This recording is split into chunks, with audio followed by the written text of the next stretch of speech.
Welcome to Tales of Wonder. I'm Martelle,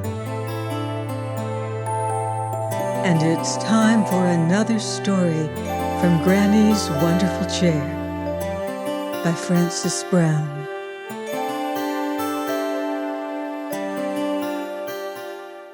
Chapter 4, Child Charity. Another evening, King Winwealth fell into low spirits and sent down a message for Snowflower to come to the highest hall. So the little girl went up with her grandmother's chair, upon which she laid down her head, saying, "Chair of my grandmother, tell me a story." The clear voice from under the cushion said, "Listen to the story of Child Charity. Once upon a time, there lived in the West Country a little girl who had neither father nor mother. They both died when she was very young and left their daughter to the care of her uncle, who was the richest farmer in all that country. He had houses and lands, flocks and herds, many servants to work about his house and fields, a wife who had brought him a great dowry, and 2 fair daughters. All their neighbors, being poor, looked up to the family, insomuch that they thought themselves great people. The father and mother were as proud as peacocks. The daughters thought themselves the greatest beauties in the world, and not one of the family would speak civilly to anybody they thought low. Now it happened that though she was their near relation, they had this opinion of the orphan girl, partly because she had no fortune, and partly because of her humble, kindly nature. It was said that the more needy any creature was, the more ready was she to befriend it. So the people of the West Country called her Child Charity, and if she had any other name, I never heard it.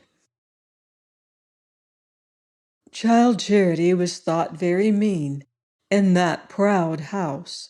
Her uncle would not own her for his niece. Her cousins would not keep her company. Her aunt sent her to work in the dairy and to sleep in the back garret, where they kept all sorts of lumber and dry herbs for the winter. All the servants learned this same lesson, and Child Charity had more work than rest among them. All the day she scoured pails, scrubbed dishes, and washed crockery-ware. But every night she slept in the back garret, as sound as a princess could in her palace. Her uncle's house was large and white, and stood among green meadows by a river's edge. In front it had a porch covered with a vine. Behind it had a farmyard and high granaries. Within it were 2 parlors for the rich and 2 kitchens for the poor, which the neighbors thought very grand. And one day in the harvest season, when this rich farmer's corn had been all cut down and housed, he invited them to a harvest supper. The West Country people came in their holiday clothes, such heaps of cakes and cheese, such baskets of apples and barrels of ale had never been at a feast before. They were making merry in kitchen and parlor, when a poor old woman came to the back door, begging for scraps of food and a night's lodging. Her clothes were coarse and ragged, her hair was scanty and gray, her back was bent, her teeth were gone. She had a squinting eye, a clubbed foot, and crooked fingers. In short, she was the poorest and ugliest old woman that ever came begging.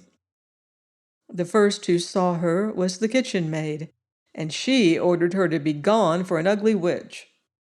The next was the herd boy, and he threw her a bone.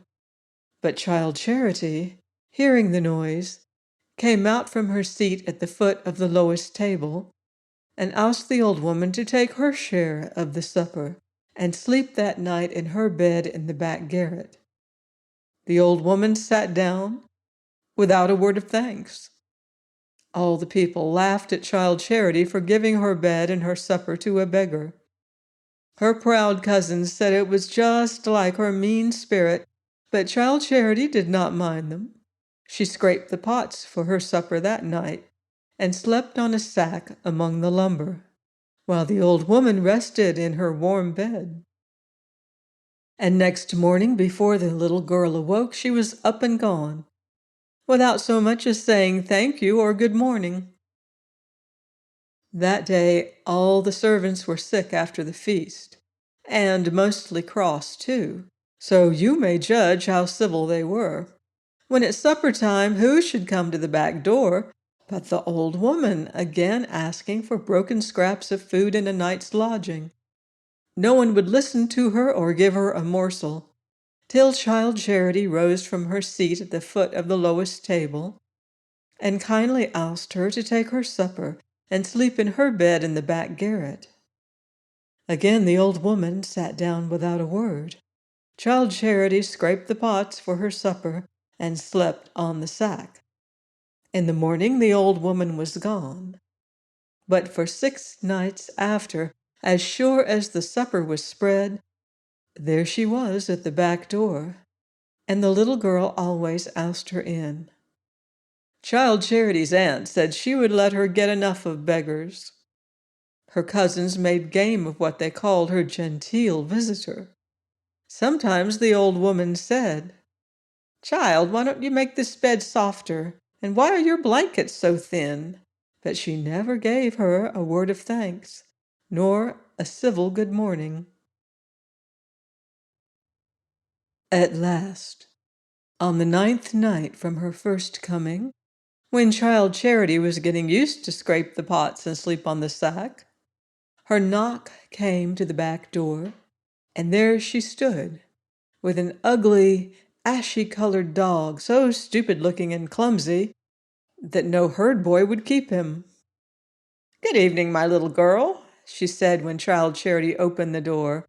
"I will not have your supper in bed tonight. I am going on a long journey to see a friend, but here is a dog of mine whom nobody in all the West Country will keep for me. He is a little cross and not very handsome, but I leave him to your care till the shortest day in all the year. Then you and I will count for his keeping." When the old woman had said the last word, she set off with such speed that Child Charity lost sight of her in a minute. The ugly dog began to fawn upon her, but he snarled at everybody else. The servants said he was a disgrace to the house. The cousins wanted him drowned, and it was with great trouble that Child Charity got leave to keep him in an old ruined cowhouse. Ugly and cross as the dog was, he fawned on her, and the old woman had left him to her care. So the little girl gave him part of all her meals, and when the hard frost came, took him to her own back garret, because the cow-house was damp and cold in the long nights. The dog lay quietly on some straw in a corner. Child Charity slept soundly, but every morning the servants would say to her, "What great light and fine talking was that in your back garret?" There was no light but the moon shining in through the shutterless window. "And no talk that I heard," said Child Charity, and she thought they must have been dreaming. But night after night, when any of them awoke in the dark and silent hour that comes before the morning, they saw a light, brighter and clearer than the Christmas fire, and heard voices like those of lords and ladies in the back garret. Partly from fear, and partly from laziness, none of the servants would rise to see what might be there, till at length, when the winter nights were at the longest, the little parlor maid, who did least work and got most favor, because she gathered news for her mistress, crept out of bed when all the rest were sleeping, and set herself to watch at a small hole in the door. She saw the dog lying quietly in the corner, Child Charity sleeping soundly in her bed, and the moon shining through the shutterless window. But an hour before daybreak, there came a glare of lights and a sound of far-off bugles. The window opened, and in marched a troop of little men, clothed in crimson and gold, and bearing every man a torch, till the room looked bright as day. They marched up with great respect to the dog, where he lay on the straw, and the most richly clothed among them said, "Royal Prince, we have prepared the banquet hall. What will your highness please that we do next?" "You have done well," said the dog. "Now prepare the feast, and see that all things are in the best order, for the princess and I mean to bring a stranger who never feasted in our halls before." "Your highness's command shall be obeyed," said the little man, making another bow, and he and his company passed out of the window. By and by, there was another glare of lights, and a sound like far-off flutes. The window opened, and there came in a company of little ladies, clad in velvet, and carrying each a crystal lamp. They also walked up to the dog, and the gayest one said, "Royal Prince, we have prepared the carpets and curtains. What will your highness please that we do next?" "You have done well," said the dog. "Now prepare the robes, and let all things be of the best. For the princess and I will bring with us a stranger who never feasted in our halls before." "Your highness's commands shall be obeyed," said the little lady, making a low curtsy, and she and her company passed out through the window, which closed quietly behind them. The dog stretched himself out upon the straw, the little girl turned in her sleep, and the moon shone on the back garret. The parlor maid was so much amazed, and so eager to tell this story to her mistress, that she could not close her eyes that night and was up before cock-crow. But when she told it, her mistress called her a silly wench to have such foolish dreams, and scolded her so that she did not dare to speak about what she had seen to the servants. Nevertheless, Child Charity's aunt thought there might be something in it worth knowing.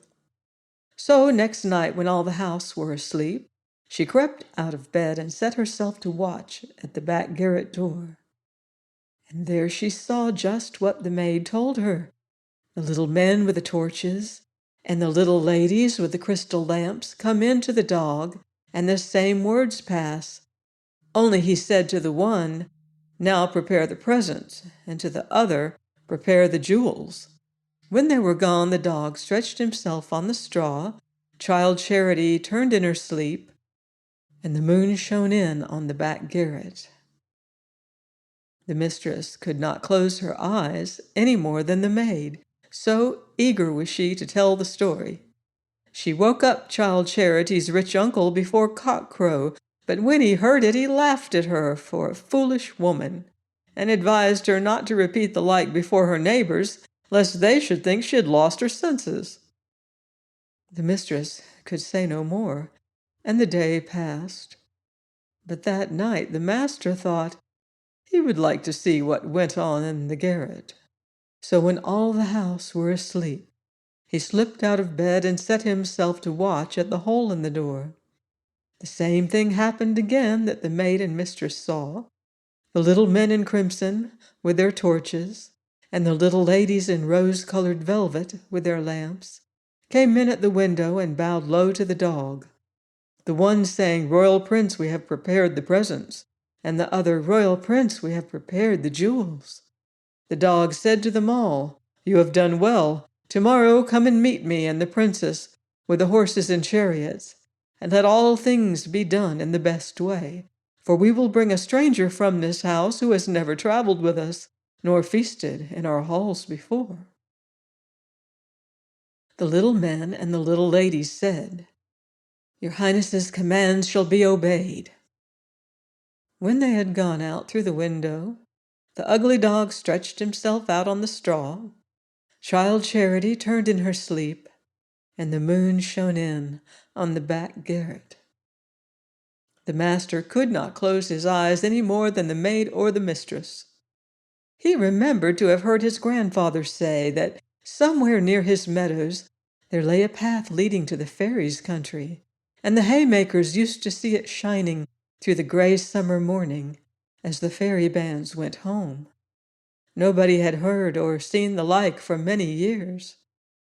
But the master thought that the doings in his back garret must be a fairy business, and the ugly dog a person of great account. His chief wonder was, however, what visitor the fairies intended to take from his house, and after thinking the matter over, he was sure it must be one of his daughters, they were so handsome and had such fine clothes. So, Child Charity's rich uncle made it his first business that morning to get ready a breakfast of roast mutton for the ugly dog and carry it to him in the cow-house. But not a morsel would the dog taste. "Oh, the fairies have strange ways," said the master to himself, but he called his daughters and bade them dress themselves in their best, for he could not say which of them might be called into the great company before nightfall. Child Charity's cousins, hearing this, put on the richest of their silks and laces, and strutted like peacocks from kitchen to parlor all day. They were in very bad humor when night fell, and nobody had come. But just as the family were sitting down to supper, the ugly dog began to bark, and the old woman's knock was heard at the back door. Child Charity opened it and was going to offer her bed and supper as usual, when the old woman said, "This is the shortest day in all the year, and I am going home to hold a feast after my travels. I see you have taken good care of my dog, and now if you will come with me to my house, he and I will do our best to entertain you. Here is our company." As the old woman spoke, there was a sound of far-off flutes and bugles, then a glare of lights, and a great company, clad so grandly that they shone with gold and jewels, came in open chariots, covered with gilding, and drawn by snow-white horses. The first and finest of the chariots was empty. The old woman led Child Charity to it by the hand, and the ugly dog jumped in before her. The proud cousins in all their finery had by this time come to the door, but nobody wanted them. No sooner was the old woman and her dog within the chariot than a wonderful change passed over them, for the ugly old woman turned at once into a beautiful young princess with long yellow curls and a robe of green and gold, while the ugly dog at her side started up a fair young prince with nut-brown hair and a robe of purple and silver. "We are," said they as the chariots drove on, "a prince and princess of fairyland, and there was a wager between us whether or not there were good people still to be found in these false and greedy times." One said yes, and the other said no. "And I have lost," said the prince, "and must pay the feast and presents." Child Charity never heard any more of that story. Some of the farmer's household, who were looking after them, said the chariots had gone one way across the meadows. Some said they had gone another. Until this day they cannot agree upon the way they went. But Child Charity went with that noble company into a country such as she had never seen, for primroses covered all the ground, and the light was always like that of a summer evening. They took her to a royal palace, where there was nothing but feasting and dancing for 7 days. She had robes of pale green and velvet to wear, and slept in a room inlaid with ivory. When the feast was done, the prince and princess gave her such heaps of gold and jewels that she could not carry them, but they gave her a chariot to go home in, drawn by 6 white horses.